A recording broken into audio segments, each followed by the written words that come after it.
오늘 하나님께서 우리에게 주시는 말씀은 출애굽기 32장 30절에서 35절까지 말씀입니다.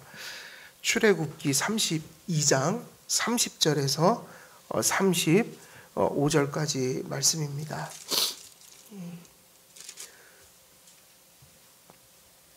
제가 봉독해 드리도록 하겠습니다.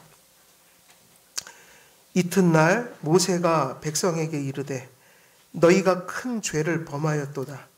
내가 이제 여호와께로 올라가노니 혹 너희를 위하여 속죄가 될까 하노라 하고 모세가 여호와께로 다시 나아가 여짜오되 슬프도소이다. 이 백성이 자기들을 위하여 금신을 만들어 싸우니 큰 죄를 범하였나이다. 그러나 이제 그들의 죄를 사하시옵소서. 그렇지 아니하시오면 원하건대 주께서 기록하신 책에서 내 이름을 지워버려 주옵소서. 여호와께서 모세에게 이르시되 누구든지 내게 범죄하면 내가 내 책에서 그를 지워버리리라. 이제 가서 내가 내게 말한 곳으로 백성을 인도하라. 내 사자가 내 앞서 가리라. 그러나 내가 보응할 날에는 그들의 죄를 보응하리라.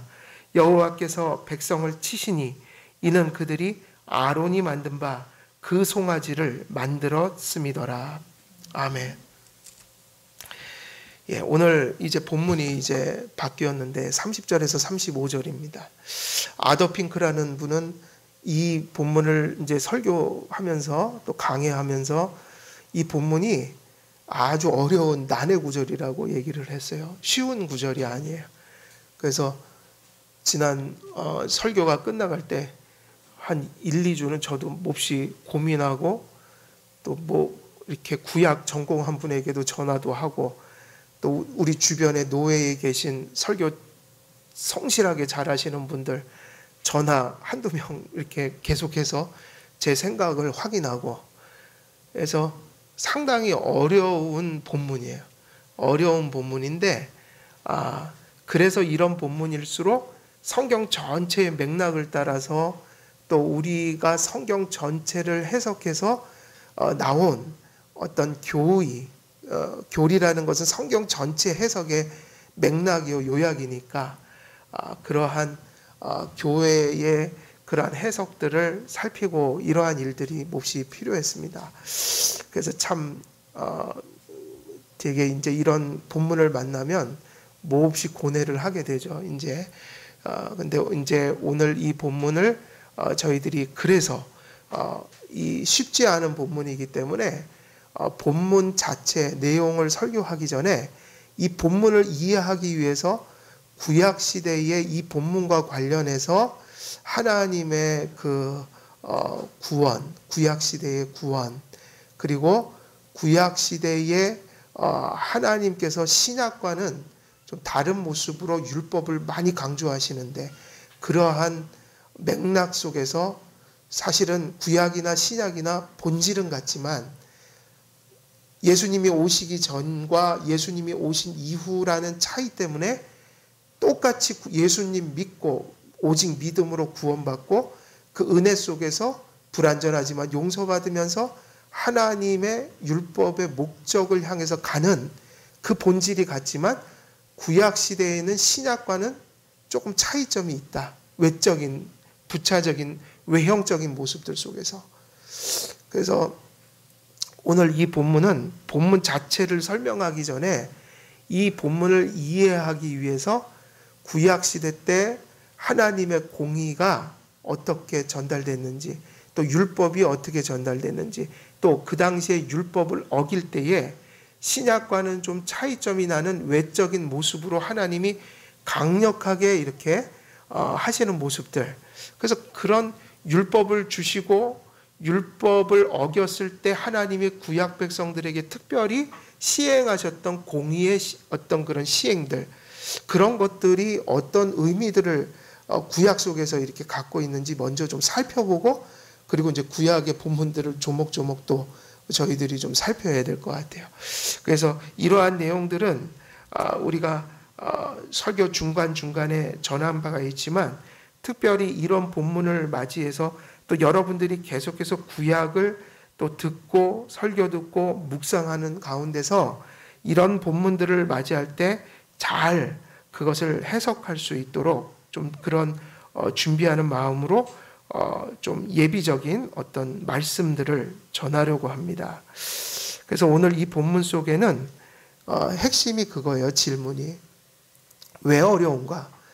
우리는 하나님께서 용서하셨기에 징계하시고 계신다. 그 백성들과 공동체를 고치고 계신다.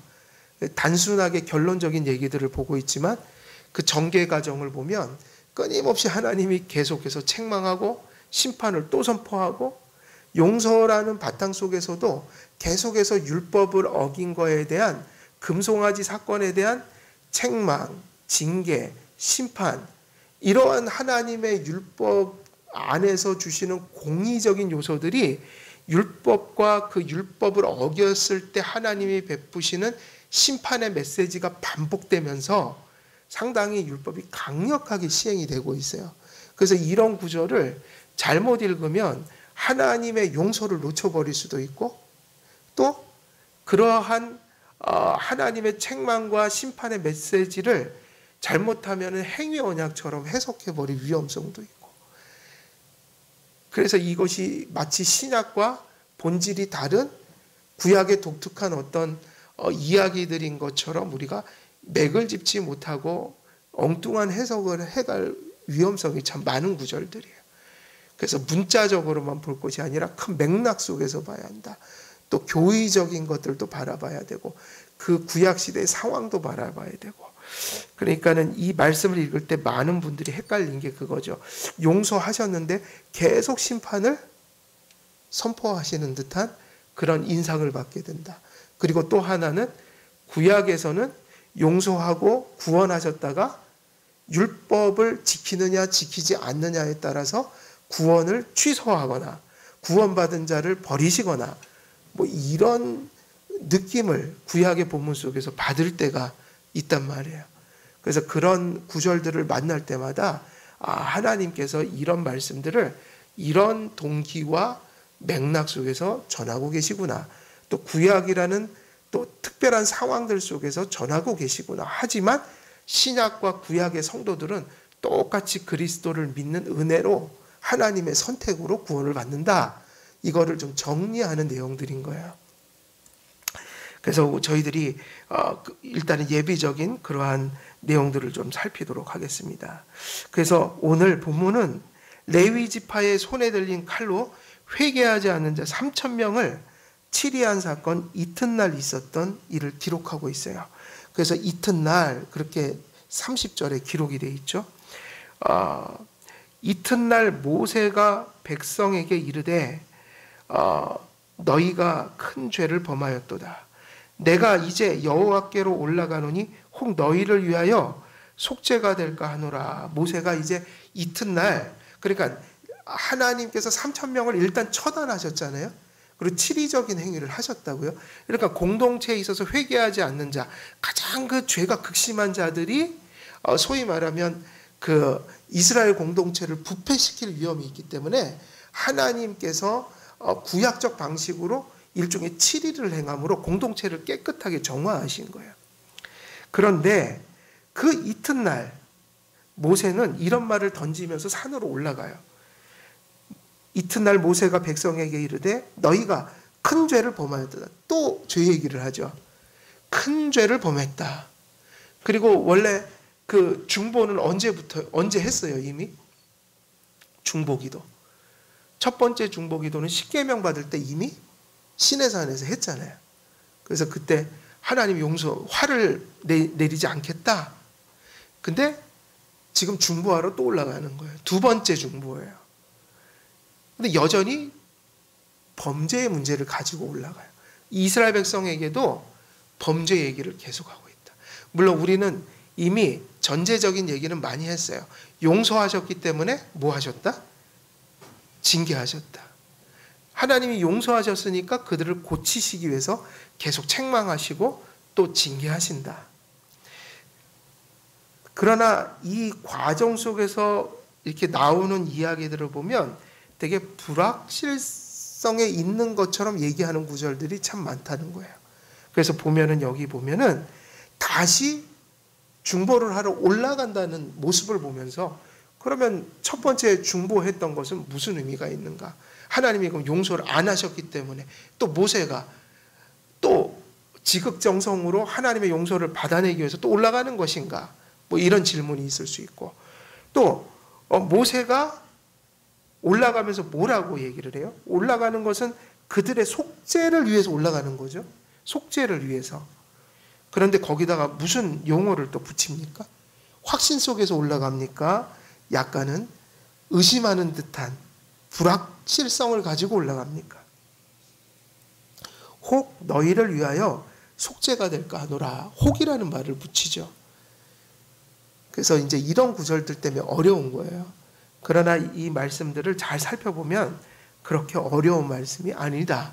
구약의 어떤 특별한 특징들일 뿐만 아니라 우리가 하나님이 우리를 용서하시고 고치신다는 말씀을 우리가 경험하는 차원에서 돌려서 살펴보면 그렇게 어려운 말씀은 아니다.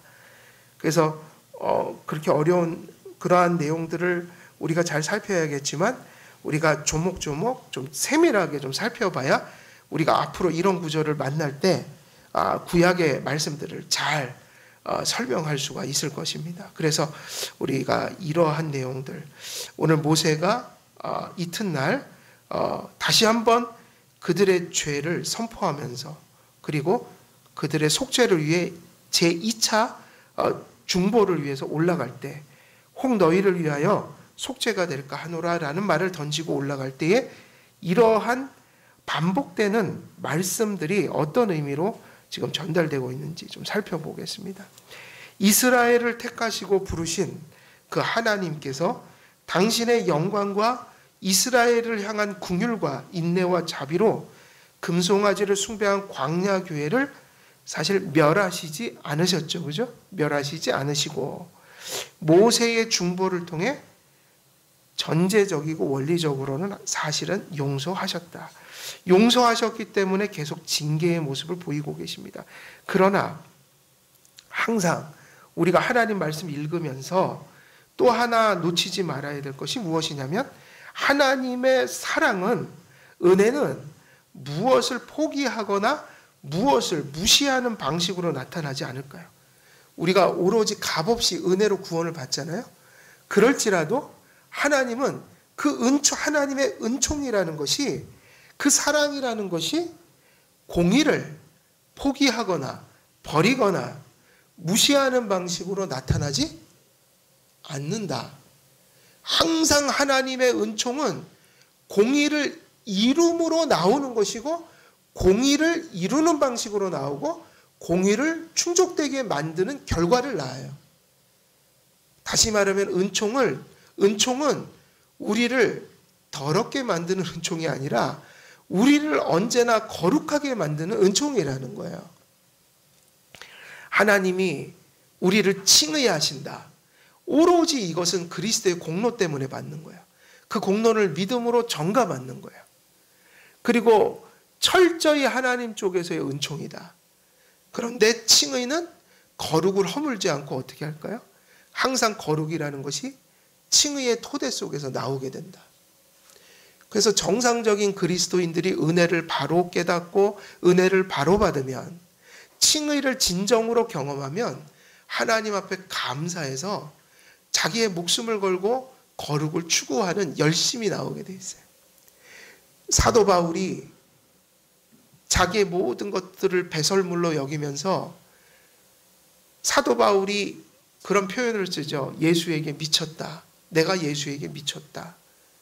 그리고 사도 바울이 그렇게 하나님의 영광과 거룩을 위해서 살고자 했던 열심들은 부패한 인간의 본성에서 나온 것이 아니라 어디서 나왔을까요? 값없이 피 흘려 피공로로 예수님의 그 공로로 정말 값없이 우리를 용서해 주신 은총을 깨달은 순간에 그 순간에 그 감사가 그리고 그 감사 속에서 그렇게 예수님께서 큰 대가를 치르신 그 일이 사실은 하나님의 공의를 범한 죄 때문에 시작이 됐고, 그 공의를 다 해결하는 그 예수 그리스도의 희생이 있었기 때문에 구원을 받게 됐고, 그리고 그처럼 값없이 우리를 그 시궁창 속에서 건져주신 것은 하나님의 거룩을 위해서 살아갈 수 있는 새로운 삶을 주시기 위한 것이다. 천국에 갈 때까지 불완전하긴 해도 성도는 언제나 무엇을 목표로 가야 되는 거예요? 거룩함을 향해서 가야 된다. 그래서 하나님의 사랑이라는 것이, 우리에게 주신 은총이라는 것이 언제나 공의를 무시하는 방법으로 내려진 것이 아니다. 공의를 타협한 적도 없으시다. 하나님은 언제나 공의를 성취하시면서 가시는 분이시다. 어떻게 그렇게 하셨는가? 하나님께서는 무한하고 완전하게 사랑이신 만큼, 이게 중요하죠. 하나님은 어느 정도 사랑이신가요? 하나님의 사랑은 어느 정도 사랑이시죠? 무한하고 완전하게 사랑이신 분이에요. 근데 하나님께서는 그렇게 사랑이신 것만큼 또한 무한하고 완전하게 어떠시죠? 공의로우셔요. 공의와 사랑은 하나님의 속성이고, 이 두 속성은 하나님의 그 단순성 안에서 하나로서 그분의 그 무한하신 하나님 속에 사랑과 공의가 불완전하게 어떤 부분들로 이렇게 있는 것이 아니라, 그분이 완전하고 무한한 만큼 그분이 완전하게 사랑이시면서 또한 무엇이에요? 공의이시다. 이것이 우리는 이해가 되지 않지만 그것이 하나이다. 그래서 우리는 공의와 사랑을 구분하지만 하나님의 사랑은 공의의 사랑이고 하나님의 공의는 사랑의 공의예요. 그러니까는 사랑을 버리는 공의가 있을 수가 없고, 공의를 버리는 사랑이 하나님에게는 있을 수 없다. 우리에게는 뭐가 많아요? 우리는 불완전하고 유한한 피조물이어서 우리가 사랑을 추구할 때는 뭐를 좀 무시할 때가 많아요. 사랑을 추구할 때는 하나님의 공의를 무시할 때가 많아요. 그 교회 분위기도 사실은 다 치우쳐 있는 거예요. 사랑을 강조하는 교회, 목사님이 자꾸 사랑을 강조하면요, 또 사랑을 강조하게 되죠. 그런데 공의를 잘 가르치지 않으면 사랑만 강조하지 옳고 그런 걸 따지질 않아요. 그래서 교회가 이상해져요. 사랑, 뭐든지 사랑으로 그냥 뭐든지 하나님 앞에 그릇된 것을 하면서도 사랑으로 넘기고, 스스로도 하나님이 사랑하시면 됐지, 그러면서 그 사랑을 자기 죄를 짓는 것의 합리화로 여긴다. 뭘 못하면 회개하고 또 불완전하지만 잘하려고 노력을 해야 되는데, 사랑의 하나님이니까, 은혜의 하나님이니까 뭐 이 정도는 뭐 괜찮은 거야 그러면서 전혀 마음속에 하나님을 두려워하거나 하나님의 공의를 생각하거나 하나님의 원칙을 생각하거나 이런 거를 염두에 두지 않은 생활을, 그러니까 거의 방종에 가까운 생활을 해요. 사랑은 무지 강조하죠. 은총을 무지 강조하죠. 그러면서도 그 실제적인 삶이 자기 생각대로 사는 거예요. 하나님의 원칙이, 하나님의 율법, 우리 생활의 표준이 정립되어 있지 않으니까 이런 사람들은 자기가 자기 삶의 법이 되는 거예요. 그리고 또 반대로 하나님의 공의를 강조하고 하나님의 그러한 공의를 강조하지만 하나님의 복음과 사랑을 강조하지 않으면 어떻게 될까요? 율법주의에 빠져버리게 된다. 율법을 추구하는 것이 일종의 그 복음 안에서 성경이 우리에게 가르쳐준 의미로서 건전한 율법 준수가 아니라 율법주의에 빠져버리게 된다. 그리고 사랑이 식어져 사랑은 사라져버리고 잔인한 정죄와 판단과 자기의가 교회에 만연하게 된다. 그래서 사실은 교회는 항상 그걸 긴장해야 돼요. 사랑과 무엇을 항상 같이 가져가야 될까요? 사랑과 공의. 은총이라는 것 자체가 하나님의 사랑과 공의의 속성에서 성취된 거예요. 우리에게 베풀어진 그 오직 은총은 솔라 그라티아, 오직 은총은 하나님 편에서 보면 당신의 사랑과 공의가 만들어낸 은총이에요. 그래서 은총은 우리가 은총을 받을수록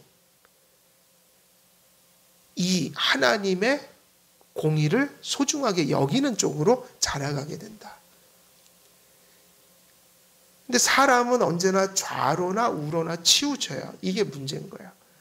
그래서 이거는 교회론적인 문제만이 아니라 개인 경건에 있어서도 늘 우리가 우리 자신을 살펴야 돼요. 하나님의 은총을 우리가 잘 해석하고 있는가? 사랑과 은총을 빌미로 나의 방종과 나의 신앙적인 나태를 이렇게 합리화하면서 살아가고 있지는 않은가? 하나님의 은총을 마치 범죄하는 것에 합리화하는 도구로 우리가 오용하고 있지는 않은가? 혹은 나는 하나님의 계명을 율법주의로 자꾸 받아들여 사랑과 은총은 내 안에 고갈되어 있고 그저 인간의 의와 불완전한 나의 본성으로 율법을 지켜 내 의를 자랑하고 또 나보다 못하다고 생각하면 그 사람들을 정죄하고 판단하고 이런 메마른 율법주의로 세상을 살아가고 있지는 않은가? 근데 이게 항상 우리 안에는 두 가지가 아니라 좌로나 우로나 극단적으로 치우치는 본성이 있어서 우리는 왔다 갔다 그렇게 된다는 얘기예요. 그래서 항상 무엇을 기약해야 돼요? 이게 복음을 생각하든 또 성도의 삶으로서 삶의 준칙으로서 또 이정표로서 율법을 생각하든 항상 구원이라는 것이 은총이라는 것이 누가 하신 일이에요? 누가 하신 일일까요? 이것이 이게 하나님이 하신 일이잖아요. 삼위일체 하나님이. 그럼 이 구원이라는 일이 은총이라는 일이 또 은총 그 구원의 결과로서 그 결과적 구원 우리가 그렇게 죄에 지배당하고 노예 속에 있다가 거룩한 삶을 살아가는 심령의 변화를 받게 된 거듭나고 성화되는 은총 이 모든 것들이 누구의 결실들이에요? 누구의 작품이에요? 우리가 한 게 아니라 하나님이 하신 일이다. 근데 그 하나님이 어떤 분이냐면 그래서 이제 조직신학이 중요해요. 하나님이 사랑과 공의의 하나님이시다. 근데 그의 사랑과 공의는 분리되어 있는 게 아니라 하나님 안에서는 하나님만큼 완전하게 무한하게 하나로서 하나님 안에 존재해요. 그래서 하나님에게는 사랑의 공의고 공의의 사랑이에요. 이해되시죠? 공의 없는 사랑이 있을 수 없고 사랑 없는 공의가 있을 수가 없다. 하나님 안에. 그래서 하나님의 구원이라는 작품은 하나님의 공의와 사랑이 빚어낸 작품이에요. 사랑과 공의가. 그러니까 어떻게 하나님이 주신 구원이 은총이 복음이 하나님의 공의를 허무는 쪽으로 갈 수 있겠냔 말이에요. 그래서 하나님의 은총을 생각할 때마다 공의는 사라진 것이 아니다. 그리스도인으로서 그리스도 밖에 있을 때와 공의를 다른 시야로 바라보게 되는 것이다. 불신자들이 공의를 맞이하는 것과 구원받은 자들에게 공의적인 통치를 하시는 하나님의 경륜이 다른 것이다. 이 차이인 거지 하나님의 공의가 바뀐 게 아니란 말이에요. 율법도 똑같죠. 불신자에게 율법을 주면 그게 저주가 돼요. 왜냐하면 율법을 지킬 수가 없거든요. 또 불완전한 건 똑같아도 불신자들에게는 용서가 없거든요. 우리는 용서 안에서 성령을 주시니까 불완전하지만 순종의 삶을 살아갈 수가 있는 거예요. 불완전하지만 용서받으면서. 불신자가 율법을 받으면 저주가 되고 성도가 율법을 받으면 뭐가 될까요? 생활의 이정표가 되고 성도들의 은혜의 수단이 돼요. 하나님의 뜻을 알고 실현하는 그것을 돕는 조력자가 된단 말이에요. 근데 전제가 달리죠. 성령 받았냐? 예수 안에 있느냐? 그분의 용서가 함께 우리를 덮고 있는가? 그것이 없이는 큰일 나는 거예요, 율법은. 그 우주인들이 보면요, 이게 딱 맞는 비유는 아니에요. 그러니까 이 비유는 영적인 것을 이렇게 물질적인 것으로, 물리적인 것으로 들려고 하니까 되게 정확한 것일 수는 없지만 그냥 그런 측면에서 비슷할 수는 있겠다. 뭐냐? 여러분, 우주에 갈 때 우주복을 벗으면 어떻게 돼요? 기압차가 6분의 1이 나잖아요. 그죠? 달과 이 지구가. 그래서 기압차가 한 6배 정도 다를 거예요. 그죠? 맞나 모르겠어요. 또 틀릴 수도 있어요. 예, 제가 그냥 기억하기로는 달하고 이 지구의 중력의 차이인가요? 그러니까 그 압의 차이가 6배 차이 정도 나는 걸로 알고. 이거 잘못될 수 있어요. 제가 그냥 어찌됐든 6배 정도 난다고 치고, 그러면은 그것을 조절하지 않은 채 그 달에 그냥 이렇게 맨몸으로 뛰어들면 어떻게 되겠어요? 몸이 터져버리는 거죠. 부풀어갖고 터지죠. 기압차가 나잖아요. 그래서 우주에 갈 때는 뭐를 입고 가요? 우주복을 입고 가잖아요. 달에 가면 우주복을 입으면 정상적으로 이렇게 생활할 수 있어요. 달이 바뀌는 건 아니에요. 우주복을 입었으니까 살아남는 거지. 죄인은 하나님의 율법 앞에서는 절망할 수밖에 없고 저주받을 수밖에 없다. 근데 우리가 어떻게 감히 오늘도 예배 시간에 율법을 읽고, 그죠? 그것을 통해서 우리를 돌아보고 또 회개하는 은혜의 수단을 삼을 수 있는 것인가? 또 어떻게 그 저주하는 율법이 우리를 더 성화되게 하는 그런 긍정적인 역할로 바뀌어줄 수 있는가? 율법은 바뀐 적이 없고 바뀐 것은 이거 하나밖에 없어요. 율법을 앞에 나갈 때는 예수님 없이 나가지 말라. 성령 없이 나가는 건 위험하다.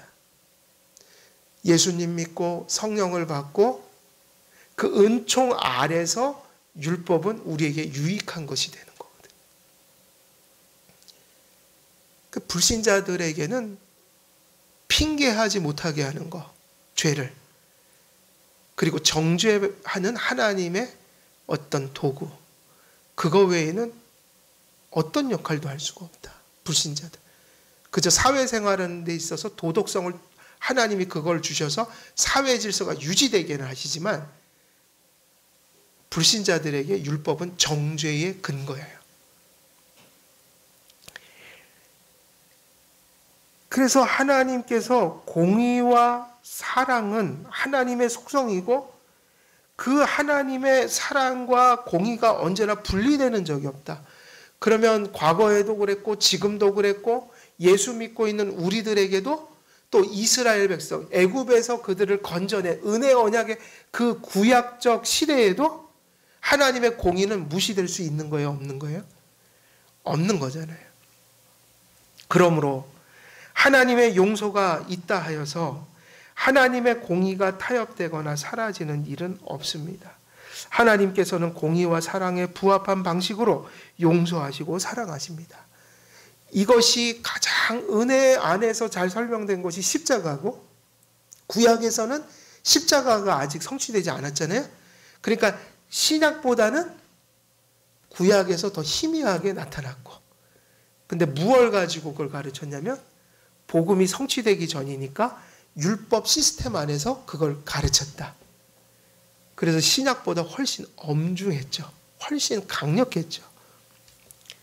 근데 가르치고 있는 본질은 같아요. 하나님의 그래서 십자가부터 이야기를 하면 어떤 일들이 있는가? 우리가 예수님 믿을 때 우리가 그처럼 오직 믿음을 얘기하고 오직 믿음으로 받는 그 의롭게 됨, 칭의를 바로 전했던 사도 바울이 서신서에서 이스라엘 백성에게 끊임없이 공의를 얘기하고 하나님 앞에 바로 살라는 얘기를 했어요, 안 했어요? 사도 바울이 그렇게 가르친 적이 있어요? 오직 은혜로 구원을 받는다. 그러니까 이제 맘대로 살아라. 괜찮다. 이런 적이 있어요, 없어요? 사도 바울도 무서운 얘기 많이 해요. 뭐 심지어는 뭐 음란하고 또 비방하고 뭐 이런 정욕에 이끌려서 사는 사람들이 그렇게 살 때 하나님의 나라를 기업으로 받을 수 없느니라 그랬죠. 그죠? 그래서 그런 구절들이 지금 되게 어려운 거예요. 그러니까 이 설교를 저희들이 잘 인식을 하면 그 바울의 말이 무슨 의미도 알게 돼요.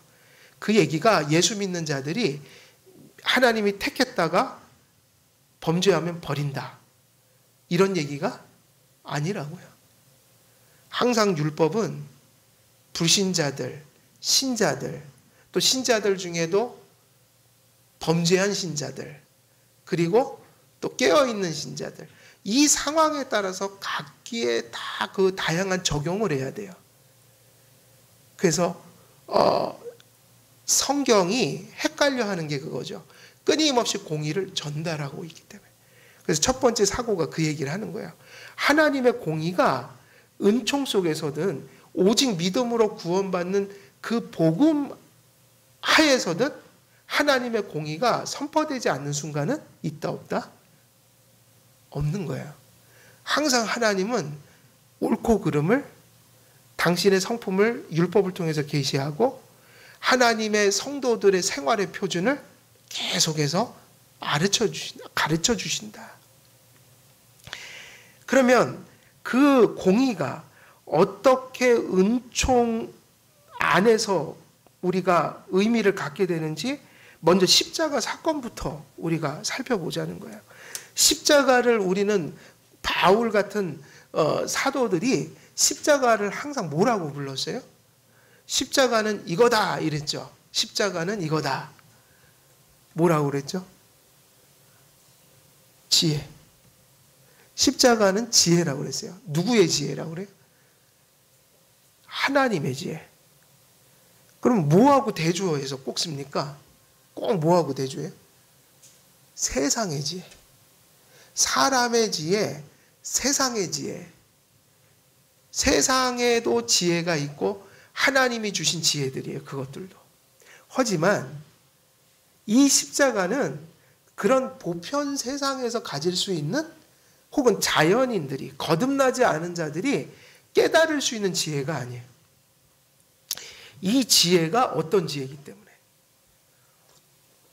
누구에게서 나온 지혜예요? 하나님의 지혜예요. 하늘의 지혜예요. 그래서 거듭나지 않으면 이 지혜는 절대로 이 지혜를 지혜로 알지 못해요. 그래서 세상 사람들이 자기 지혜를 따라 살고 세상의 지혜를 따라 살고 그러느냐고 누구의 지혜를 멸시했어요? 하나님의 지혜를. 그래서 그 얘기가 이 얘기예요. 쉽게 얘기하면 십자가를 전했잖아요. 세상 사람들이 십자가를 멸시했다는 얘기예요. 말도 안 되는 소리 하지 말아라. 말도 안 되는 헛소리들 하지 마라. 그런 거 할 동안에 나는 열심히 돈 벌겠다. 나는 열심히 세상 지식을 얻겠다. 그런 말도 안 되는 지식에 나는 이렇게 시간 허비하고 싶지 않다. 그럼 우리가 전도할 때 에이 저리 가시오. 웃기지 마시오. 이게 뭐냐면 자기들의 세상의 지혜로 우리 하나님의 지혜를 멸시하는 거예요. 그게. 그래서 하나님이 세상 사람들이 하나님의 지혜를 결코 깨달을 수 없기 때문에 그것은 인간의 철학이나 인간의 꾀나 인간의 스킬로 전할 수 있는 게 아니라 전도에 미련한 것으로 전하게 하셨다. 전도, 미련한 것이에요. 세상에서 가장 미련하게. 그래서 교회가 사실은 아이러니컬하지만 이 말씀을 잘 생각하면 전도가 뭘까 가만히 생각해 보세요. 전도는 미련한 거지.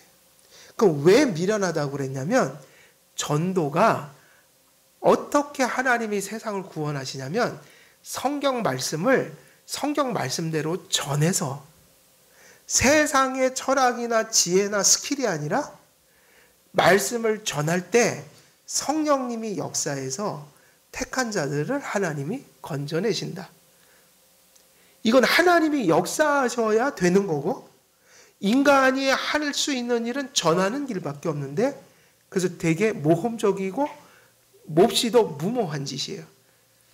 도대체 알아듣지 못하는 사람들에게 그냥 전하는 거예요.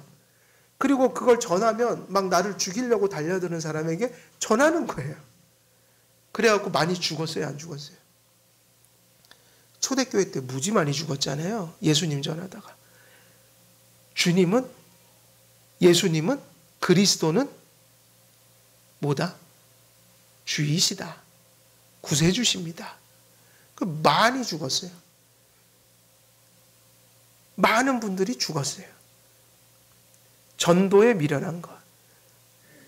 그래서 원래 전도는 세상이 보기에 미련한 것이기 때문에 미련하게 전해야 돼요. 그럼 가장 효과적인 전도는 뭐냐면 말씀을 말씀대로 들려주는 거야. 근데 교회가 전도를 오해한 것 같아요. 인간의 철학, 세상의 경험, 수없는 잡담, 수없는 농담, 사람들을 수없는 세상적인 것으로 이렇게 살릴 수 있다는 생각을 가졌던 것 같아요. 그래서 다시 전도가 뭐가 돼버렸냐면 세상의 지혜가 돼버렸어요.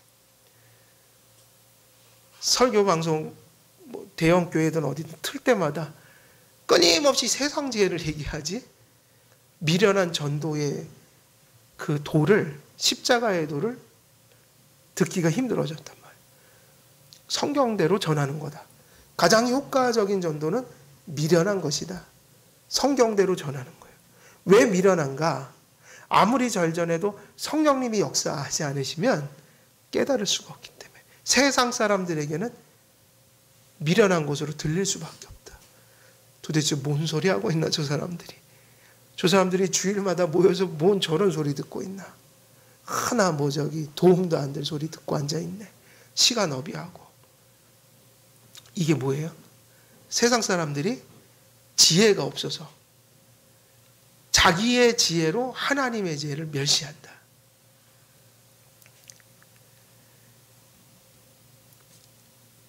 십자가는요, 하나님의 지혜라고 그랬어요. 왜냐? 그거는 하나님이 만드신 구원이었기 때문에, 구원의 방법이었기 때문에. 하나님의 지혜는 이 지혜라는 말을 쓸 때 지혜가 무엇인가? 지혜라는 것은 뭘까요, 여러분? 지혜는 이런 의미를 담고 있어요. 가장 선한 목적을 하나님이 아시는 지성을 가지고 있다. 가장 중요한 목적이에요. 여러분, 우리도 항상 목적을 가지고 살죠. 그죠? 작은 일도 목적이 있어서 하는 거예요. 그죠? 작은 일도. 그죠? 아주 사소한 일도 목적이 있어서 하고 또 우리가 조금 더 중요한 일들은 더 큰 목적이고 그리고 어떤 더 깊은 마음으로 들어가면 하나님만 아시는 거예요. 우리가 그것 때문에 살고 죽는 목적을 다 품고 살아요. 그거 없으면 난 못 살아. 그런데 여러분 그 목적이 선해야 된다. 사람은. 목적을 갖는다고 중요한 게 아니라 그 목적이 선해야 된다는 거예요. 근데 하나님은요. 이 세상에서 우주에서 가장 크고 가장 선하고 가장 의미 있는 목적을 아시는 뭐를 가지고 계시다고요? 지성, 전지성. 하나님의 지혜는 가장 선한 목적을 아시는 지성을 가졌다는 얘기가 지혜예요. 근데 목적은 항상 무엇을 통해서 하나님이 이루실까요? 하나님이 사실은 다 이루시는 거지만 하나님은 수단을 통해서 이루신다. 가장 적합하고 가장 선하고 가장 효과적인 수단을 누가 하셔요? 하나님이 하신다. 그러면 목적과 가장 선한 수단을 아시는 하나님이 전능하신 하나님이시다. 그러면 이제 모든 얘기는 끝난 거야. 하나님의 뜻은 항상 선하게 반드시 어떻게 된다? 이루어진다. 그 목적과 수단을 아시는 지성을 가지신 분이 바로 십자가를 세우셨다. 이게 왜 중요하냐면 하나님께서 가지신 가장 큰 스케일에 우리에게 계시된 것 중에 가장 큰 스케일의 목적이 무엇이었어요? 그래서 우리가 웨스트민스터 소요리 문답 1문답에서 뭐라고 그래요? 우리가 사는 제일된 목적이 무엇입니까? 그것부터 묻잖아요. 왜냐하면은 하나님을 믿고 구원받았다는 얘기는요, 하나님의 지혜를 받았다는 얘기거든요. 하나님의 지혜를 깨달았다는 얘기예요. 아까 말씀드렸죠. 십자가의 지혜는 하늘의 지혜요, 하나님의 지혜다. 거듭나지 않으면 그 지혜를 알 수가 없다. 그러니까 기독교인은 뭐를 안 사람들이에요? 하나님의 지혜를 알게 된 사람이라고요. 근데 하나님의 목적의 가장 큰 스케일이 뭐냐면 그게 하나는 창조였고 두 번째는 창조 세계 속에서 인간이 타락할 때 인간을 구원하시고자 하는 목적을 가지셨어요. 그러면 창조와 구속이라는 게 목적일 때 이걸 통틀어서 가장 그 궁극적인 창조와 구속을 통해서 이루시고자 하신 목적이 뭐예요? 그걸 통해서 영광 받으시는 거였다고요. 그래서 웨스트민스터 소요리 문답은 매우 매우 성경적이에요. 성경을 다 읽고 난 사람, 바르게 해석한 사람은 그 결론에 이르를 수밖에 없는 성경 전체의 해석을 요약해 놓은 거라고요. 그래서 웨스트민스터 소요리 문답 1문답이 뭐라고 물으면서 시작을 해요? 우리가 사는 데 있어서 제일된 목적이 뭡니까? 그리고 뭐라고 답해요? 하나님을 영화롭게 하고 그를 영원히 즐거워하는 것입니다. 여러분, 예수 믿는 사람들은 목적이 분명해야 돼요. 아까 말씀드렸죠? 우리 안에 있는 이거 아니면 난 죽어 하는 것이 다 사람마다 있는데 여러분, 그게 하나님 외가 되면 안 돼요. 하나님 외에는 내가 이것 없으면 못 살아. 나 이것 없으면 죽어. 이거는 하나님 외에는 있어서는 안 되는 부분이에요. 하나님 외에는 그런 존재가 있어서는 안 돼요. 근데 우리 안에는 있어요, 없어요, 사실은? 있어요, 없어요? 있죠. 그러니까 불완전한 존재라고 얘기를 했잖아요. 근데 중요한 건 이거예요. 그걸 알고 싸우는 삶이 있어야 된다는 거예요. 그냥 지배받고 살면은 그게 뭐냐면 금송아지 사건은 지금 금송아지 만들어 놓고 섬기지 않아요. 다 사람들 가슴 속에 보이지 않는 우상이 다 있어요. 어떤 특별한 상황에서는 그게 튀어나와요. 그 상황에 갔을 때. 근데 그래서 말도 함부로 하면 안 돼요.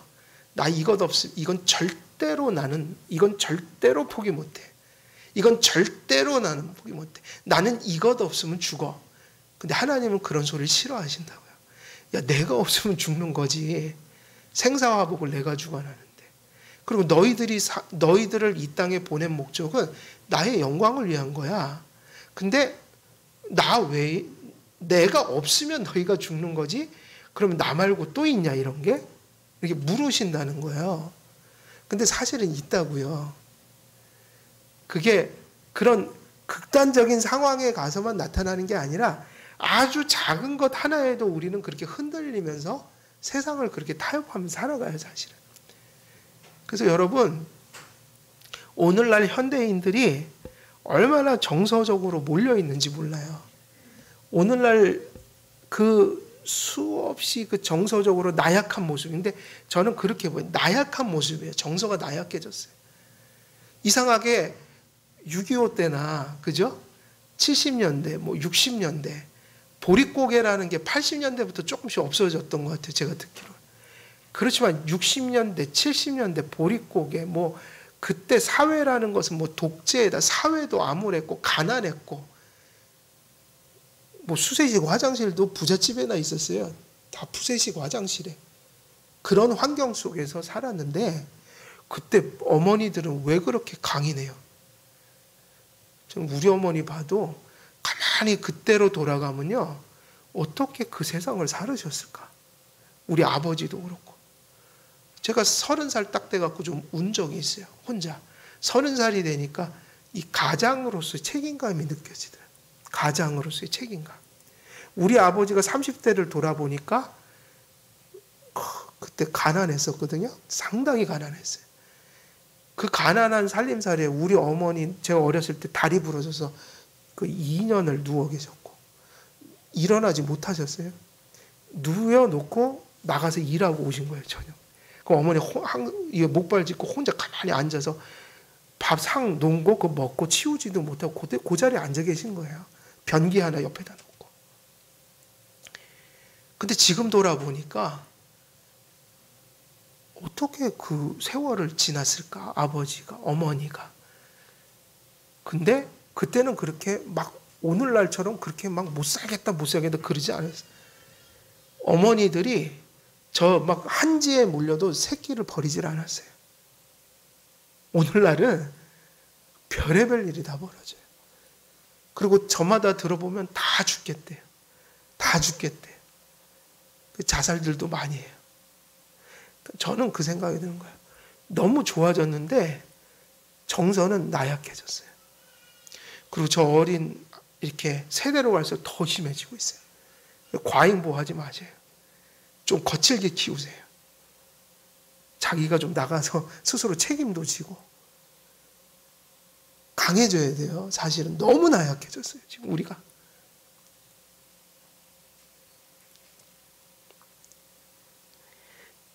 근데 그 목적, 하나님의 영광을 위해서 산다. 목적. 그래서 예수를 믿으면 뭐가 바뀐다고요? 삶이 바뀌어요. 내가 이것 없으면 죽을 수밖에 없어 하는 대상이 바뀌어진다고요. 그래서 엠만하면 살게 돼요. 그래서 이게 복이에요. 그렇게 생각할수록 훨씬 잘 돼요. 현실도 잘 되고 내면도 더 행복하게 살아갈 수 있어요. 왜냐하면 그 상대적인 것들이 나를 죽이고 살리니 얼마나 피곤합니까? 근데 하나님이 분명히 중심을 잡으면요. 하나님 빼고는 그렇게 죽을 일이 없게 돼요. 그러니까 더 건강하게 산다고요. 잘 이겨내고 살아갈 힘을 얻게 돼요. 하나님께서 그 가지신 가장 큰 목적 중에 하나가 인간을 구원하시는 일이었다. 그럼 어떻게 구원하셨는가? 그러면 여기에 사랑과 공의의 원칙이 나타나죠. 가장 큰 목적이 구속이었다. 하나님이 그걸 통해 영광받기로 결정하셨다. 근데 인간을 구원하시고자 하는데 그러면 구원을 해야 되는데 방법이 있어야 될 거 아니에요? 인간이 죄를 지었으니 그걸 그냥 용서해 줘 버리면 하나님의 공의가 훼손이 돼요. 근데 하나님께서 또 공의대로 그냥 해버리면 살아남을 사람이 아무도 있어요, 없어요? 없단 말이에요. 그러니까 하나님께서 그런 죄인들을 공의를 충족하시면서도 공의에 어긋나지 않으면서도 그들을 구원할 수 있는 수단을 하나님은 아실 수 있는 지혜가 있으신 분이다. 그래서 하나님께서 죄로 타락한 인류를 위해서 바로 하나님만이 만들 수 있는 수단, 그게 뭐였어요? 십자가였다고요. 제2위격이신 성자 하나님께서 인성을 취해서 인간이 되시고 제1격 성부께서 그리스도를 은혜 언약의 머리로 세우심으로 십자가에 그분을 달고 그리스도께 죄인들의 죄책을 전가시키므로 죄인의 신분으로 인류가 받을 진노와 정죄와 심판을 누구에게 다 쏟아 부으시는 거였어요? 누구에게? 예수님께. 죄인의 신분으로 인류가 받을 진노와 정죄와 심판을 예수님께서 다 받아버리셨어요. 그뿐 아니라 일생 동안 우리를 대신해 모든 율법의 요구를 우리가 할 수 없는 그 율법의 순종을 예수님께서 어떻게 하셨어요? 완전히 이루셨다. 형벌적 죽음과 율법에 대한 완전한 순종으로 우리를 위한 의와 공로를 성취하셨다. 누구든지 예수를 믿기만 하면 예수의 공로를 전가받아 용서를 받고 하나님께 자녀로 용납받는 길이 열려졌다는 거예요. 하나님께서는 죄에 대한 형벌을 그리스도께 모두 쏟아 부으셨다. 어떤 방식으로요? 예수님, 하나님의 아들을 하나님이신 분이 인성을 취하셔서 인간이 되심으로 누구를 대신할 수 있게 된 거예요? 우리를. 그래서 하나님의 공의를 어디서 다 성취했어요? 예수님께 형벌을, 저주를 퍼부으심으로. 그러면 묻는 거예요. 공의가 타협됐습니까? 성취됐습니까? 하나님은 벌하실 것을 다 벌하시는 상태가 된 거예요. 공의를 충분히 다 성취하신 거예요. 그래서 그냥 사랑으로 얼렁뚱땅 넘어가서 구원하신 게 아니라 공의를 다 만족시키고 대가를 치르시고, 근데 그 대가를 우리가 치르지 않고 누가 치렀다는 게 이제 중요한 거예요. 예수님이. 예수님께 임한 공의의 심판이 우리를 구원하고 우리의 죄를 속하는 이유가 되었으니 십자가는 엄청나게 큰 죄의 대가, 죄에 대한 무엇을 치르는 방식으로 구원하시는 거예요. 공의를, 죄에 대한 대가를 철저히 치르는 방식으로 우리를 구원하는 방법이었다. 그래서 십자가는 예수님을 향해서 보면 모든 공의가 성취되는 방식이었어요.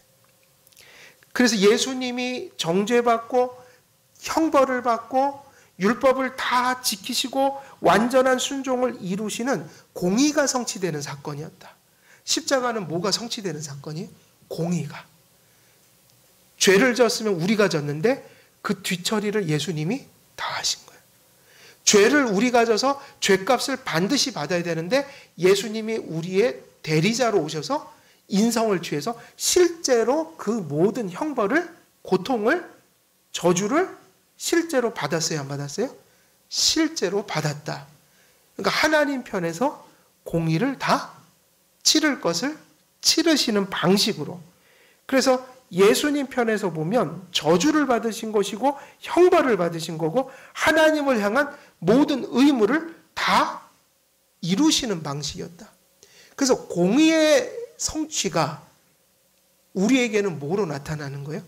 그것을 이룬 걸 우리에게 주시니까, 그래서 구원하시니까 우리에게는 그게 사랑으로 나타나게 된다. 십자가야말로 우리 죄가 얼마나 큰지를 보여주는 사건이었어요.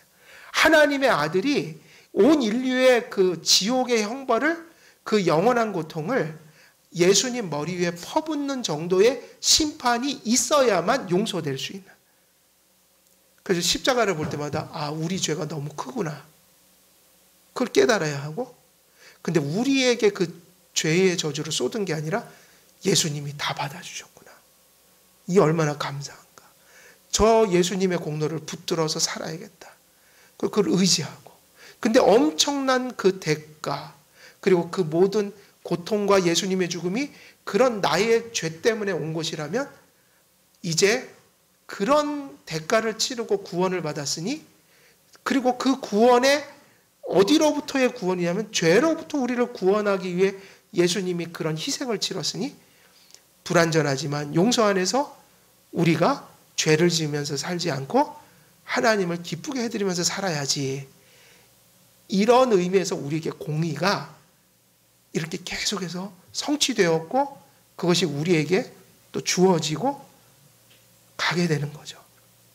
그래서 십자가 사건은 예수님을 향해서는 공의가 만족되는 모습으로, 충족되는 모습으로, 성취되는 모습으로 우리를 구원을 이룸으로, 그 공의의 성취가, 만족이 누구를 향한 사랑이 되는 거예요? 우리를 구원하는 사랑이 되니, 십자가의 사랑이라는 것은 공의가 넘쳐나는 사랑이고, 그 십자가에서 보여지는 공의가 우리를 살리기 위한 공의의 성취였기 때문에 그 공의 속에서 하나님의 사랑이 넘쳐나는 것이니, 십자가는 사랑과 공의가 가장 완전하게 조화되는 장소인 거야. 그러니까 결론을 맺으면 하나님의 구원은, 우리를 향한 구속은 어떤 성품이 빚어낸 결과였어요? 공의와 하나님의 사랑이 하나님의 지혜 속에서 십자가를 세우게 되었고, 그것 속에서 우리를 구원하는 구원의 길이 되었다. 그래서 우리가 십자가 사건만 보더라도 성경은 하나님의 사랑을 이야기할 때, 하나님의 구원을 얘기할 때, 하나님의 은총을 얘기할 때 그것이 하나님의 공의를 배척하는 모습이 아니라는 것이에요. 더욱더 공의를 충만하게 만드는 은총이다.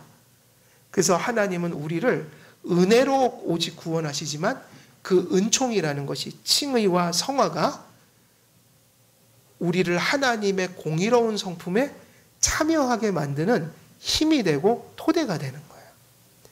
그러니까 성경에서 하나님께서 우리에게 공의로운 말씀을 선포하실 때 그것을 은총과 배제되거나 충돌하는 말씀으로 보면 안 되고 조화되는 말씀으로 봐야 한다.